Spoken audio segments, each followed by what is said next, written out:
What do you make of how this has turned around in just 1 week? Yeah, so of all the comebacks I've ever seen, this isn't the most stunning because there is a huge gap here between the talent levels on these two teams. The Celtics are the number 2 seed, and in most years of the last decade in the Eastern Conference, a team with this talent would be the number 1. The Heat are an 8th seed, and I don't mean to take one iota away from the Heat, who are a tremendously mentally strong group. When I saw that the Celtics were able to pick themselves up off the mat in Game 4, I did think this was possible. That said, I cannot emphasize enough covering the Celtics now in 6 playoff series over the last 2 years, including against the Heat last year and this year. They are a better team when they are behind at times than they are when they are ahead. They seem to be more comfortable and relaxed when they are playing from behind. When they are worried about losing a lead, they tighten up. It is not just me who has this sentiment. Jayson Tatum has essentially said the exact same thing. So now at home in a tie series, they are essentially ahead. Will they finish? They are 3-0 in Game 7s over the last 2 years. You can believe that. But they were this close to a terrible blown game in Game 6. Nobody remembers it, but they were awful in the last 5 minutes. It's going to be fascinating tonight. Yeah, I'll be fascinated to see it. Like, if they're really comfortable when they're behind, it would be an interesting strategy to, like, actually be trailing going into the fourth quarter instead of leading. That would be fun to watch. You're making a joke about that, but I'm telling you, I would feel better if the Celtics were down 7 going to the fourth than up 7. I'm not kidding. All right, the basketball crew, and no room for jokes. This series has gotten out of hand. Zach, which of these teams do you trust more tonight? Trust, I said. Trust. Trust? Yeah, are you kidding? Trust? I'm not just picking random words out of the air. Across the board. Look, the answer right now is the Celtics. I think the Celtics have done the hardest part of this, coming back from 3-0, as Brian said, picking themselves off the mat after a game in which they laid down and quit, and it looked like they had just let go of the rope. I think they're coming home with confidence, and if you ask me right now to predict the type of game that unfolds tonight, of all the possible kinds of outcomes, I would actually, and I feel my stomach starting to get a little queasy as I say this, I would actually predict a comfortable Boston win. I don't feel good about it because every time you start to feel good about the Celtics, they melt down in the last 5 minutes of a close game and need a miracle play, an all-time incredible play by Derek White to save them. But right now it's the Celtics. They've got momentum, and I think they feel like, okay, the hard part's over. Let's come out roaring tonight. But who the heck knows? Well, I mean, look, they played a Game 7 2 weeks ago that was a comfortable Celtics win. Like, it's not outrageous, right? It's not outrageous. These are two very different teams, though, when you talk about the makeup, the fortitude, the culture around the Sixers versus the Heat. Look, there's a gamut of things that could be true, and Miami winning is one of them. And so I just think when you look at the matchup of these two teams, the Celtics still don't have a great record when you talk about games that require clutch time. They're 5-6 in that category, where the Heat have 6 wins in that category, which is second to the Nuggets in this postseason run. So if this thing is a game in the fourth, everything's on the table. I think in a Game 7 at home, you just have to go with the Boston Celtics. That you expect more guys to have moments to impact this game. And the crowd is going to create an adrenaline in them defensively as well that I think you're going to see early in the game. What Miami has to do is avoid that huge gut punch. Philly couldn't do it, and Monica hit it on the head. Philadelphia is not a strong team mentally. Right? They collapsed in the third quarter of that game when Boston hit them with the run out of the locker room.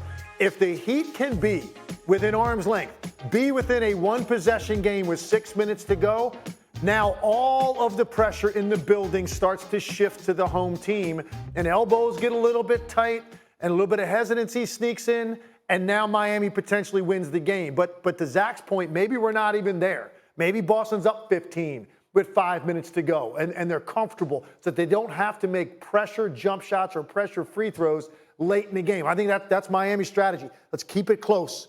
And we've got Jimmy Butler, and we've got our defense, and we'll put the pressure on them in that home crowd because you can start to feel the air in that building in Boston if that's a tight game in the fourth quarter. You know, 19 years ago, I covered the only baseball series where a team ever came back from 3 games to none down, and that was a Boston team. It was the Red Sox, and they did blow out those Yankees in Game 7. But baseball's different because you got starting pitching, and that changes everything. Wendy, if the Celtics pull this off, they'd be the first team ever to do it. Would this be the greatest comeback ever in NBA history? Look, you're talking to somebody who was up close and personal in the 2016 finals. Coming back from 3-0 down, and the comeback within the comeback, the Derek White's tip. It's very compelling. The Cavs winning that series down 3-1 against a 73-win team, winning games 5 and 7 on the road. I'm not in position to put it past that. But I can certainly see why the Boston fans who have the 28-3 comeback in the Super Bowl, have the 2004 Red Sox comeback, will call themselves the comeback city. Yeah, I don't doubt that will happen, no matter what we think. Zach Lowe, what do you think? Would you rate this the greatest comeback in league history? After they lost Game 3, I said, on paper, this Boston team is the best positioned team in the history of the NBA, of all the teams who have gone down 3-0 to come back and win because of the quality difference between the two teams in the regular season, at least, because of home court. So I'm with Windy. I think given the stakes and the stage, the 2016 finals, road games against a 73-win team. I know they got the Draymond suspension that helped them in Game 5. I still would rate that a hair above this, but here's what makes this one special. The way that Game 3 happened, the way the Heat just blew them away and the Celtics just flat stopped playing, the series had a feel of, it's over, it's done. One team has let go of the rope. If that game had been a close loss, I really would have felt okay about Boston's chances of doing it. The way it happened, it just didn't feel like we would be here now. Just tremendous stuff from the Celtics, but I'm still going 16 finals with Windy. If you really start to go and look, because it's so easy to give an answer, a knee-jerk reaction to it, and it's easy to remember 2016 because it was not that long ago. Just go back to the annals of playoff history. You're going to find some other ones where you kind of go, oh, wow, that was pretty impressive too. So, no, to me, there's no comparison. The Golden State Warriors won 73 games. Okay, they're up 3-1, and we know Draymond gets suspended. It kind of turns the momentum. But you still have the team with the greatest record in the history of the regular season with Steph Curry on it to lose that and lose Game 7 at home in the fashion that they did. No, that's the greatest comeback that I've seen, certainly in the 22 years I've been working here. I'm glad we weren't all prisoners of the moment and say, no, this is the greatest, because Boston was significantly better than the Miami Heat. And no one's in dispute about that. They're a better team that found themselves in this 3-0 predicament. The conditions were right for it to happen finally. And I would add, if you get into the details, like Steph has talked about that comeback and saying that they ran into two guys in LeBron and Kyrie that just played out of their mind, right? You listen to him on podcasts. This one, the Derek White play is crazy, but I also think like there were moments for the Heat to be better. You know what I mean? Like I don't know that the Celtics completely rolled in terms of this comeback. Obviously, we'll point to Game 6 as the one that may swing the series. Yeah, I mean, look, I thought it was a good question, but everybody agrees that it's just absolutely insane. So, Windy, Jimmy Butler was 5 for 21 from the field in Game 6. Is he out of gas, or should we be thinking that he's got a bounce back in him for tonight? Well, I would just caution everybody that last year I was at the Game 5 in Miami when the Celtics went up 3-2 in that series. Jimmy could barely run on a bad knee, and I thought everything was done, that series was wrapped up. Came back here to Boston. He drops 47 in one of the most impressive playoff performances I've ever seen. So I would very much caution counting Jimmy Butler out. Now, the Celtics are giving him problems with long defenders. He is struggling against Jayson Tatum. He is struggling against Robert Williams. He is not getting space in the paint. It is incumbent on the Heat to give him a little bit more freedom, but I would absolutely not count him out. Here's something else. The Heat are facing a pretty historic letdown here, too. They have now had 4 chances to get to the finals against the Celtics over the last 2 years, 3 of them at home, and haven't won any of them. And so they're fighting against their own history and some demons they're going to try to keep away, too. Zach, what do you think about Butler? Are they asking too much of him? Might he be out of gas?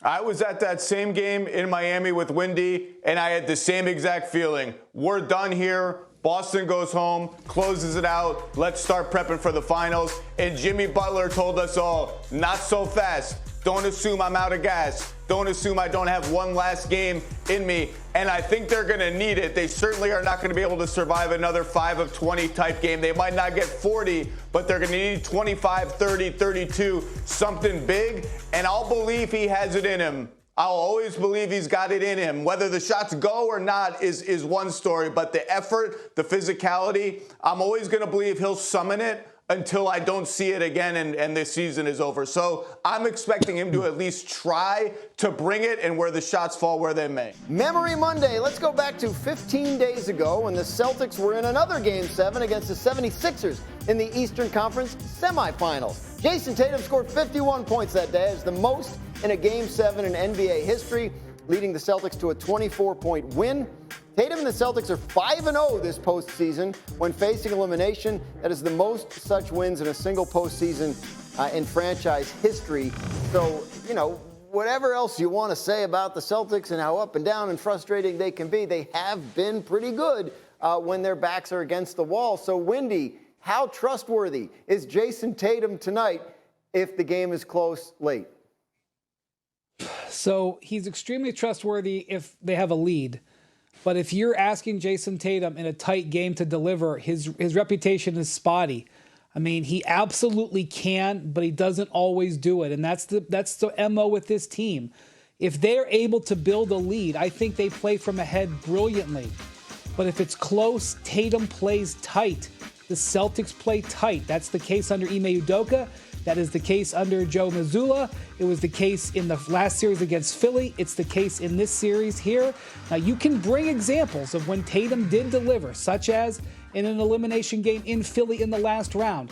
But you can bring examples of this Game 6 just 2 days ago where Tatum only had 6 points in the second half after 25 in the first. So I'm telling you, just when you think you've got this series and this team figured out, they're going to throw you a curveball. Get ready for another one tonight.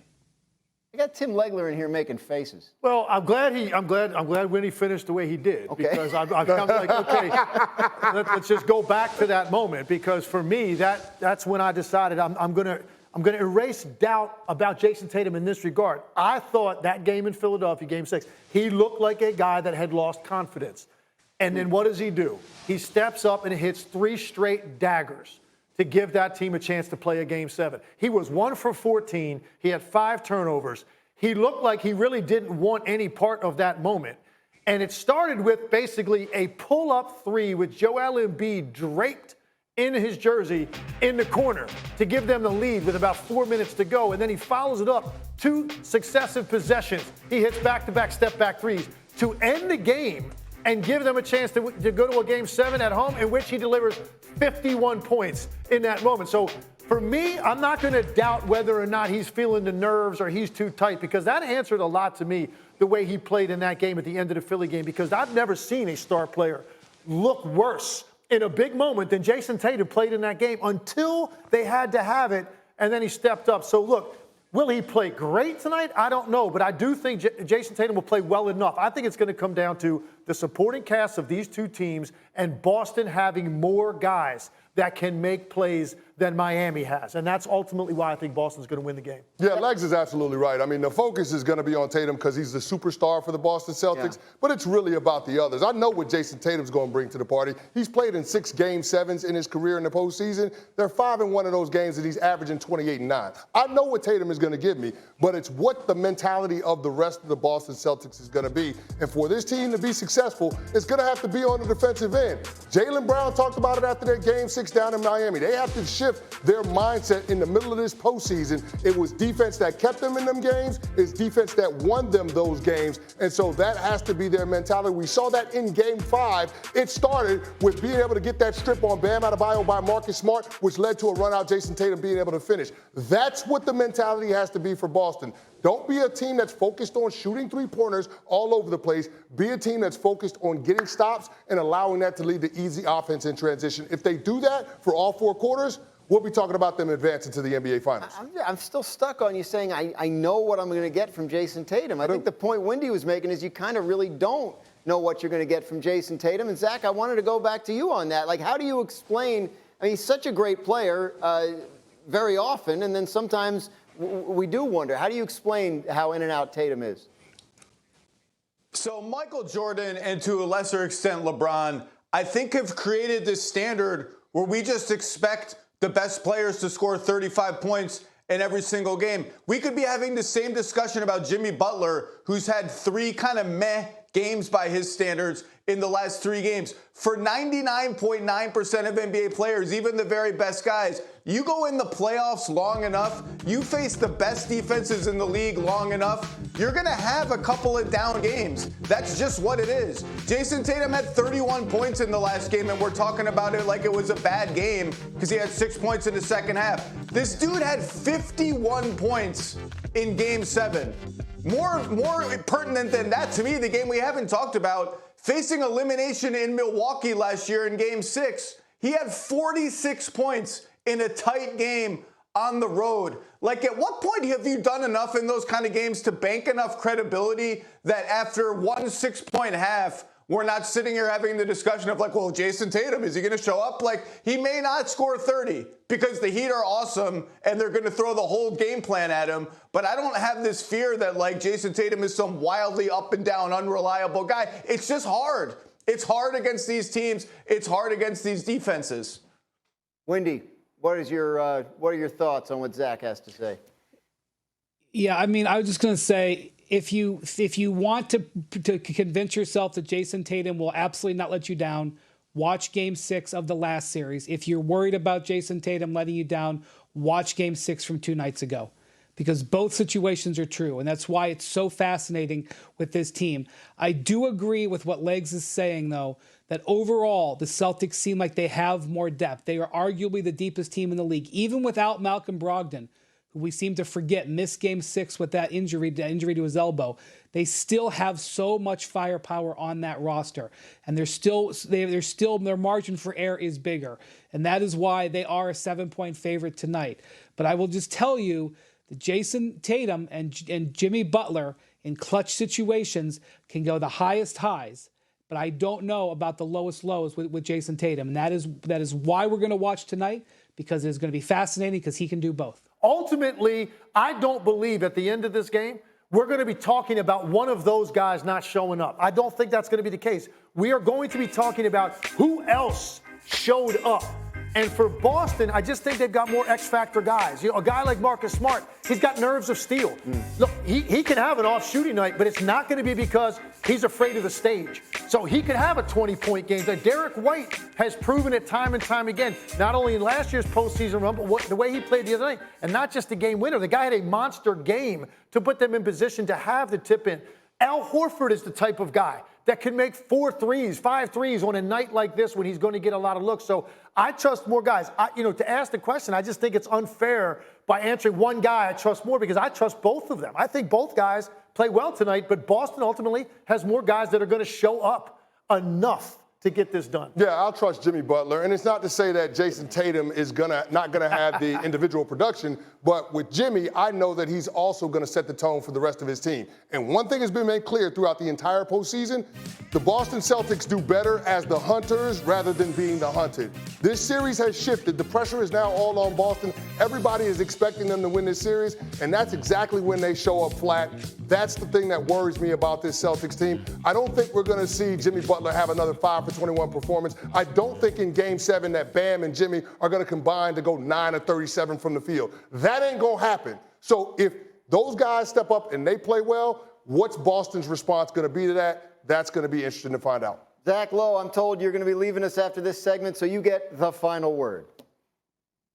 I am. I didn't know that. I trust both. I'm with Legs. I trust both of them. You know who I trust the most? I trust Caleb Martin the most of any player in this series. All that dude does is make every single shot he throws up. I think both Jimmy and Tatum will have good games tonight. They may not be great games because they have 2 elite defenses throwing the kitchen sink at them. I'm looking at some of the other guys. In one place I'm really looking, the big man rotation of both teams. Grant Williams' introduction into this series has changed the series for Boston. They're bigger, they're tougher, they're longer, they have size everywhere, and every pairing he's in has been good. On the flip side, Kevin Love benched. Haywood Highsmith, after a good Game 5, benched. Bam Adebayo, 4 of 16. Cody Zeller, 2 minutes and benched. The Heat are running out of big guys, and somebody somewhere in that jumble of guys is just going to have to make a couple of shots and a couple of plays tonight for them to take this on the road.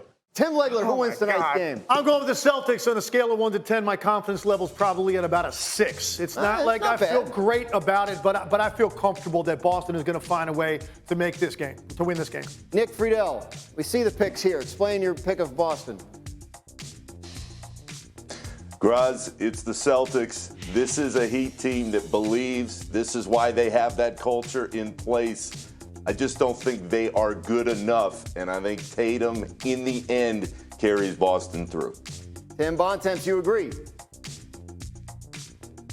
I do agree. I think Boston will win the game. However, Graz, I think it's because this game is going to be like the Game 7 we saw last round between the Celtics and Sixers, where it was pretty close for a half and then Boston pulled away.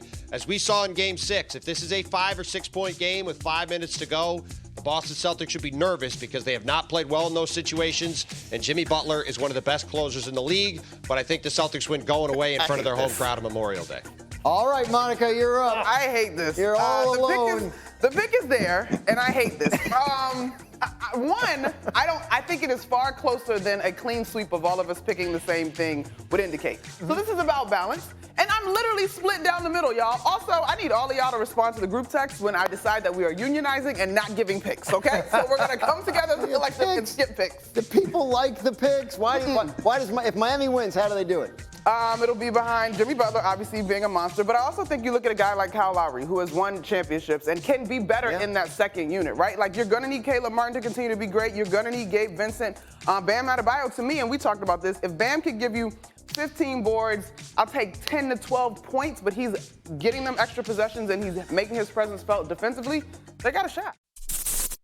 Thank you for watching ESPN on YouTube. For live streaming sports and premium content, subscribe to ESPN+.